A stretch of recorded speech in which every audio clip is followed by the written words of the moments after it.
Hello guys, and welcome back to another video. For those of you who are new, welcome.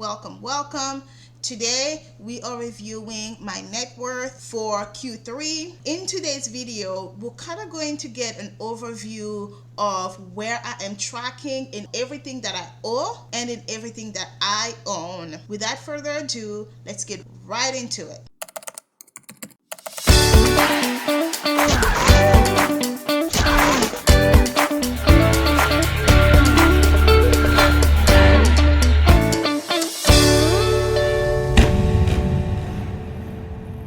For those of you guys who are new to my channel, welcome. I am so happy to have you here. On this channel, I share my personal journey of wealth building.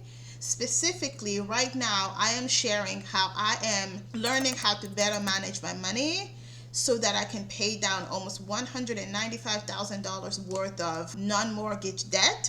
I used to do this monthly, but I switched to quarterly. It makes a little bit more sense because technically for most of us, our net worth is not jumping a whole lot on a monthly basis. At first, I did it monthly because I wanted to be able to see how my debt pay down was tracking overall. But as my net pay down slowed down a little bit, doing it on a quarterly basis is going to be more of my cadence moving forward. Okay, if you're new to my channel, allow me to just give you a quick overview of how this spreadsheet is laid out. If you are interested in this spreadsheet, let me know and I can leave the link down below. So the way this spreadsheet is laid out, it's laid out so that I can have, there's a dashboard here that gives you an overview of your overall net worth, right? And it has two pretty simple and straightforward. You are taking everything that you own in terms of your assets, your investment, properties, cars, all of that is under your assets, and everything that you own is under your liabilities. So for my assets, if we click on here, it will take you to this spreadsheet that's an overview of all of your assets, the cash you have on hand, your personal stuff. Now, I personally only track my car, but some people who have fancy jewelry, fancy collectible handbags will track that here too, because those are assets. I just don't have a whole lot of those at the moment. And then all of your investments, if you have investment properties, if you have mutual funds, HSA account, all of that are here. And then your retirement. So when it comes to stock investing, they separate out what is your retirement versus what is like your mutual funds, right? Like your mutual funds is technically not a retirement account, even though it's stock investments. But all of those are under your assets. Don't be too impressed by this $1.4 million, you guys, because the next part tells the other side of the story. So on the other side of the story, you have my liabilities. Now liabilities. Yes, that makes sense. That actually makes a lot more sense for them to be called liabilities. So under my liabilities here, I have divided them into unsecured and secured. All that means is under your unsecured liabilities, these are loans that are not attached to any type of tangible asset. And in my secured liabilities, these are all liabilities that if I did not pay, the bank will take something away from me, like in terms of a tangible asset. So my houses and my cars are under my secured liabilities, and my unsecured liabilities are all of my non-tangible stuff. The thing here that I always tell people is watch the trends between your unsecured liabilities interest rates versus your secured ones, right? Because there's a big difference. With those two aspects of the dashboard out of the way, let's now look at where I track all of this and then how I then update the assets and liabilities here, okay? So in the monthly tracker, and now it's going to be quarterly moving forward. As you can see, I used to do it every month, but now I'm doing it quarterly. What I have here is the net worth summary at the very top here has my total assets and total liabilities. And then right underneath that, you have my assets where I'm breaking down all of my assets one by one. And then right below my assets, I have my liabilities. For this video, I like to go from the bad to the good. I like to go from the bad in the bottom to the good up top. So we are going to start with my liabilities and then go up from there. In my liabilities, my unsecured liabilities are primarily my credit card, my student loan, and my tax liability. In January, I started off with $50,000 in credit cards, and for student loans, between the two of them, I have about $88,000, almost $89,000, and my tax liability started at around $18,780. Now let's look at where I'm at today. For the purpose of this video, I'm actually going to hide all of this. So I hid everything else so we can focus just on what's important. Where I started, where I was the quarter before or the last time I added information on here, and where I currently am right now. Let's start by taking a look at my unsecured liabilities here. I'm gonna start with my credit cards. You guys remember that I started with $50,330 in credit cards. Whoo! But look at where we are today, $492. Cue the confetti because we deserve it. We deserve it.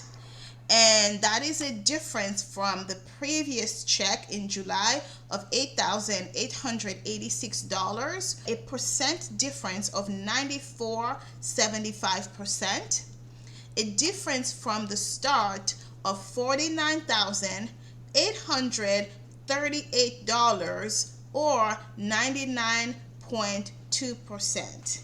Now, if that does not deserve a clap, standing ovation, praise, prayers, thank you, all kinds of dances. Oh my God, ooh, awesome. Like, nothing feels better than paying off debt, you guys. Nothing feels funner than acquiring it. But paying it off definitely feels amazing. And my next liability are my two student loans. One is at $66,920. There's been zero changes because up to actually this month, I have been paying $0 into my student loan debt. My tax liabilities is at $18,780. Was in January at $18,780. Today in September, it's at $15,615 total. That's a difference from the month prior of July of $1,011, or a negative 6% decrease, and a difference from the start of $3,165 or 68.97. My subtotal of just my unsecured liabilities in January was $158,462. Today in September, it is $105,459,000. Although this is a big reduction, but because this number is still so big, it's hard in my head to even cheer for this because the number is still so big. That's a difference from the previous month of negative $9,897, a decrease of about 8.58%, and a difference from the start of $53,003, or a 33.45% reduction. So that's a pretty big reduction, right, in the size of my unsecured liabilities. And like I mentioned earlier, your unsecured liabilities will always carry the largest percentage of your interest. With my credit cards being at around that 26% interest rate, it is really important that I pay that down sooner. However, there's a lot that I'm learning about interest rate based on the percentage interest that you pay versus the amount of interest that you pay that we often, the average citizen, is not trained to recognize, understand, or mitigate. So on my journey, I will probably be soon making a video just on interest rate alone and the misconceptions we have, just exactly how much interest we're paying. Because when I started putting the numbers together, despite my $50,000 in credit card debt at 26 something percent, how much I pay in interest is higher for my properties. Mind you, the amount is also higher, but we don't think about the amount you're paying for interest because we're so focused on the interest rate. My secured liabilities. This is where I begin to feel less jittery about the amount of debt, because this interest is backed by a real tangible liability, by a real tangible asset that I can resell. Or in my case, this 1 point something million is bringing in real cash flowable income on a monthly basis. So, if you're one of those people who's queasy about debt, you're probably freaking out. But for somebody like me who leverages debt so that I can step up, this doesn't scare me as much as the unsecured liabilities. So in my secured liabilities, the first one is my auto loan. I started in January at $37,859. I'm at $31,000. For my auto loan, I started at $37,859. I am now at $31,820. That is a difference from July of $2,334, or a 7% decrease, and a difference from the start of $6,039, or 15.95, or almost 16% decrease on this particular liability alone from the start. My properties, property one, I started with a loan value of $163,300. I am today at $158,095. That's a decrease from last month of $625. Whew. We are slow turtle moving towards paying down this debt. Or a decrease of less than 0.40%. A difference from the start of $5,205, which is a decrease of about 3.19%. I'm exhausted just even telling you that. Yes, these numbers are a slow mover. My next property, this one was my second house, is currently at $193,556. Currently, I am at $189,661. That's a decrease from the previous check in July of $895, and a difference from the start of $3,895. So an overall decrease from January of about 2%. And then property number three. So this decrease in percentage is very much correlates to the interest rate I have on each one of these properties, right? So this 2% decrease here, that's my highest interest rate of all of these properties. My third property, which is my lowest interest rate, I started my balance at $647,936%. Today, I am at $6,026, which is a difference of $2,600. Yes, so we are in that 0.4% range. So 0.42%, and a difference from the start of $21,774. This is an interesting one. So I'm glad that it's at least going down by double digits. And I'm wondering if I miscalculated some of these numbers in terms of my start date, but maybe not, because these have just been really slow movers for me.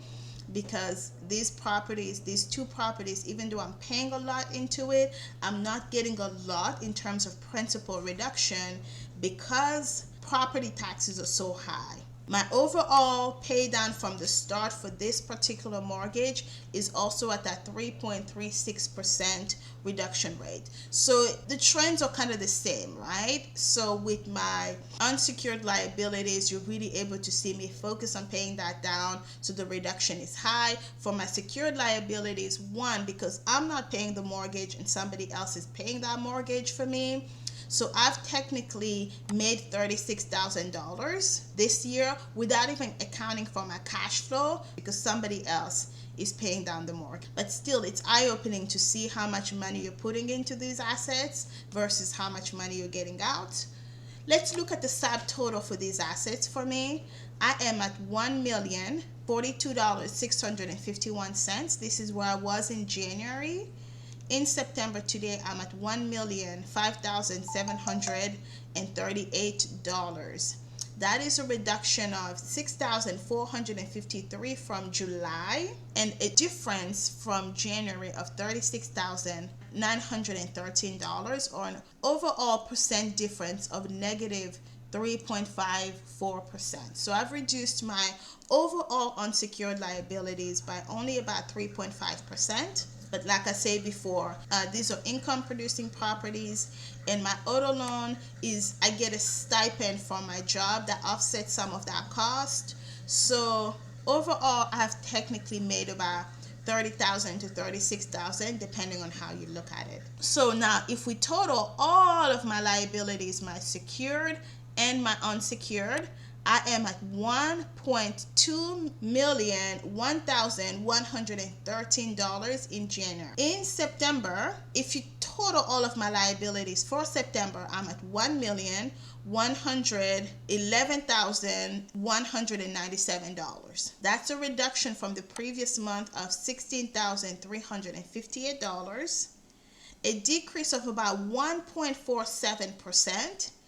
But it's a decrease from the start of January of $89,916. As I make these videos, you're almost seeing my demeanor change.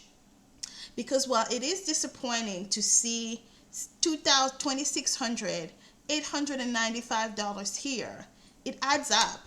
It really does. And it's very encouraging if you do not do a network tracking on paper. Because if this was just in my head, I would think that I wasn't doing well. But when you add everything up, you realize that, hey, sis, you're doing better. You're doing better than you actually think. Just keep going. Keep doing what you're doing. I know $625 may not look like a lot, but it adds up. So you can see here, from the start of my journey in January, I have reduced my overall liability by $89,916, or the percent difference of 7.5% reduction in liabilities. And just one thing to keep in mind, as your numbers get bigger, the percentages always become smaller. So a 7.49% reduction in liabilities for 100,000 looks very different than for 1 million, right? So at 1 million, 89,000, whoo, I'll take it. With my liabilities out of the way, let's now go up and take a look at my assets, shall we? So in my assets, I also do this one very differently. I see here that it looks like I only have money in my checking account. One, I have not been doing a whole lot of savings because I've been focusing on reducing this unsecured liability. But I do have a little bit of money saved up. But the problem here, like what I do here, is that I lump all of my expenses into one account. Like instead of putting down, I have this much in saving, this much in checking, I get all of that out of the way, and I just put it all under checking. It should really just be under bank accounts. That's maybe what I'm going to change it to, just bank accounts. I have about $8,602 in my bank account. The irony here is that I have about $20,000 of money that should be coming to me that I still haven't seen based on my tax refund, property manager owing me about 3 months worth of rental income, and also because I work in sales, I get money reimbursed at the end of every month. All of my expenses are reimbursed to me. So all of that is well over $25,000. This number is low, but usually based on other accounts, I'm fine in terms of having some sort of cushion. My automobiles right now, my car, I'm keeping it at being worth around $30,000 $4,820 because I've barely really driven it. So I'm going to keep it at around that amount. In a year from now, I'm going to do another analysis of what it's worth. If you know something about cars and this is not really the best approach, leave me a comment below because I would love to know, how do you define what a car is worth? My retirement. So here's a quick overlay of my retirement. The numbers will look a little bit fuzzy from the beginning to now, just because I ended up doing a transfer from an old 401k to a new 401k, so the numbers looked a little bit off from the beginning. But my traditional IRA right now, which is where the balance transfer from an old 401k, as of today is $21,273. That's a difference from July of 1,000 negative. Oh no, that is a negative difference. Ooh. Can you believe that? Yeah, so I lost money. But this is the stock market. It is what it is. So I was like, the math doesn't look right. Well, the market did not look right. The market did not look right, not the math. So yes, that's a difference of negative $1,044 or almost 5% decrease in value from July. However, it's a difference from the start, $1,373 or 6.9%. So overall, I've gone up by 7%. And this is where it's going to be very eye-opening. I'm really looking forward to seeing what this spreadsheet is going to track like, because I can tell you it's such a big eye-opener when you look at where you stand in terms of your money if you just let it there to sit, right? The stock market gives you an increase of about, 7% is actually, it's not as high as like 10%, but it tracks, right, with what you would normally get with stocks. My 401k, I started out at around $19,000 in January. Today in September, I'm at $44,627. But that's because I am actively putting into this 401k almost $1,000 a month. That's a difference from July of $5,826 or a 13% increase. It's a difference from the start of $25,627 or 128.78% increase. So because I'm actively investing in my 401k, you're seeing this number looking really big, but that's because I'm putting money into it. And then you have my Roth 1 IRA. This is an interesting one here. I have actually not been investing this. It had just been sitting there in my Fidelity account. I haven't actually purchased any stocks, but it's still going up overall by 3.54%. Well, actually, let me take that back. I've been putting my own money into it, so it's only gone up by like $5. But it is what it is. So this Roth IRA, I started at zero. I put about $100 every month. I started putting about $100 every month, I think around February, just kind of slowly putting money in there. I just actually as of a couple of months ago, started actually putting it, actively investing with it, but the money was almost kind of serving as the, just go sit there type of money. So yeah, right now that asset is valued at $705. So the subtotal of all of my retirement assets is $66,606. Ooh, that's a lot of sixes. And it's October. Okay, that's a difference of $5,084 from July, or an 8% increase in my retirement assets. We'll take that. There is no complaining here. And a difference from the start of $27,706 or 71.22%. So because of me actively contributing into my retirement savings, I've added about $27,706 into my overall retirement savings for the year so far. Now let's take a look at my investment assets. These are all of the properties that I own in terms of houses, not like my personal properties like automobile, but my investment properties. These are things that primarily my investment properties. So let's take a look at my first home. in January, just so that we don't freak ourselves out. So let's take a look at my first property here. In September, right now this property is valued at $318,829. That's a difference from last July of negative $6,024. So it's interesting because we are seeing this fluctuation in the market as well, where some of the values are going down.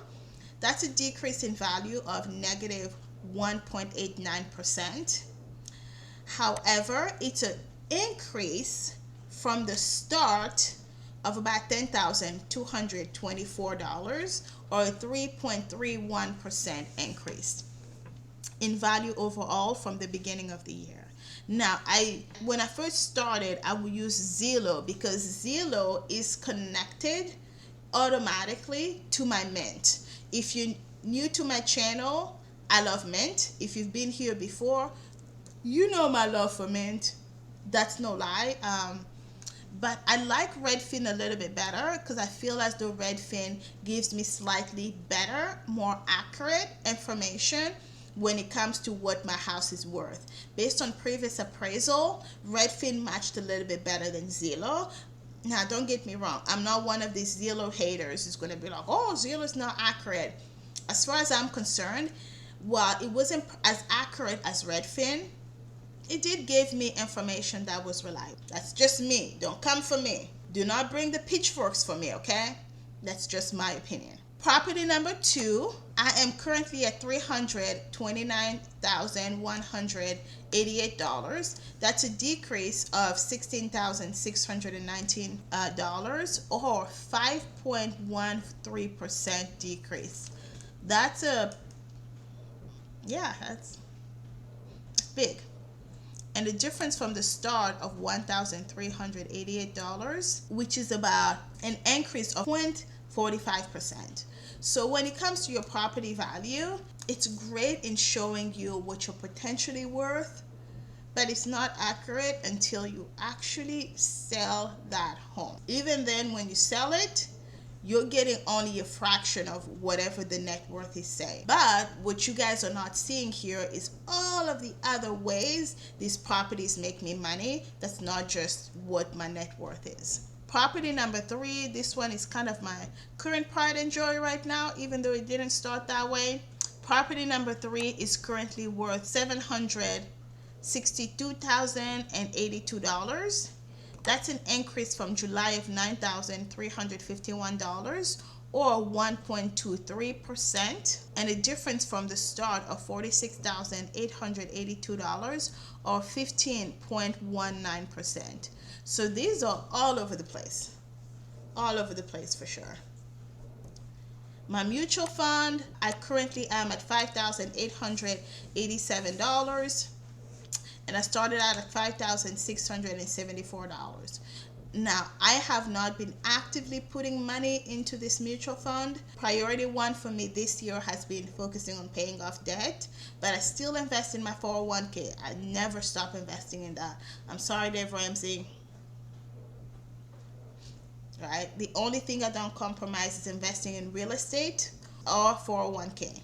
So with this one, it's an overall increase of 0.07%.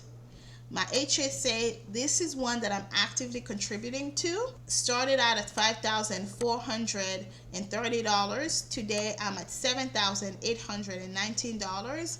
That's an increase for the year of $2,389, or 0.77%. So if you're not familiar with what an HSA account is, it's pretty much you using tax-free money from the government to use on anything healthcare related. However, you can also take that HSA and invest it in some stocks. The only problem is you can only use that money for health related expenses, or you're against federal laws. So for me, I've actually now started taking the $7,000, investing it to see how high it can go. So I still keep, so what I do, right, I keep a buffer on my account for immediate expenses, and I invest all of the rest. So with now me having accumulated $7,000, which has happened over a period of about 3 years for me, because I slowly tried to max out the 3,000 that you get, 3,000 or 3,500 that you get on here every year. I now have like $1,200 as the immediate amount in my account, and the rest is invested, right? So I always like to keep that balance in case I need to go to the doctor right away. I have that money. So we'll talk more about HSA account strategies in another video, but that's just a good account for you to have. Build that up, get that deductible money out of the way, start investing the rest, and then just use the little bit you have every time you go to the doctor. So far, I don't need to be going to the doctor a whole lot, but I plan ahead of time. So if next year I think that I'm gonna need to go see the doctor like every other month, I will get a lower deductible plan that's not an HSA. Now let's take a look at the subtotal after that chit chat. You guys are my people, so I'll be chit chatting with you guys every chance I get. So in my subtotal here, my overall investment assets are at $1,418,800, which is a difference from last month of, God, it is lower. I'm like, the numbers don't you love how in my head I'm so used to seeing it go up, I'm like, no, the math is not right. Yeah, so it's a negative of $12,219, or about negative 0.86%. However, it's an increase from January of $61,896, or it's an increase of about 4.5%. My total assets to date is $1,524,828, which is still below where I was in July at $8,040, which is a decrease of about negative 0.1%, but it's an increase from the start of $90,309, or 0.06%. Oh, I'm like, that does not make sense. You see, this is why sometimes I freak out a little bit, because even my own spreadsheet, when I copy paste, things go wrong. So it has gone up from the start by 6.3%. That makes a whole lot more sense than whatever that number was before. So a decrease from July of about 0.50%, but an increase overall of about 6.30%. So in my overall liabilities, you see here that overall trending up by about 6.3%, and that's healthy. That's healthy. I think you clearly want it to be higher, but that's when you get into the get rich quick schemes. But a 6 to 10% increase is perfectly acceptable, and it balances out, right? Because with all of these assets, you're constantly going up and down. You're constantly going up and down, and this is why I measure my assets always from the beginning of the year. So with total assets and liabilities out of the way, let's look at where we stand in terms of overall net worth. Drum roll, it's the moment of truth. With my total assets being at $1,524,828, and my overall liabilities being at $1,111,197, my net worth is $413,631. So I'm really close to $500,000 in net worth. But given all of the fluctuations in the market and the market conditions, I really don't know when I'm going to get there, right? Unless I really focus on paying down debt and reducing liabilities, it's hard to control total assets just because the market is so volatile at this point. But I am pretty close to that $500,000 asset. Now, if you look at where I was compared to July, my assets have gone down actually by $8,840, but my liabilities have also gone down by $16,350. So that's a total net worth increase from July of only $8,310 or 2%.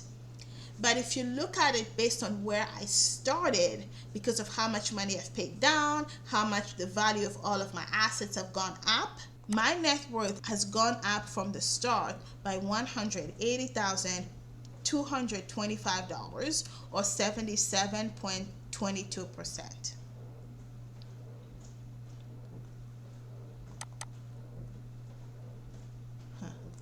That was like something in right here.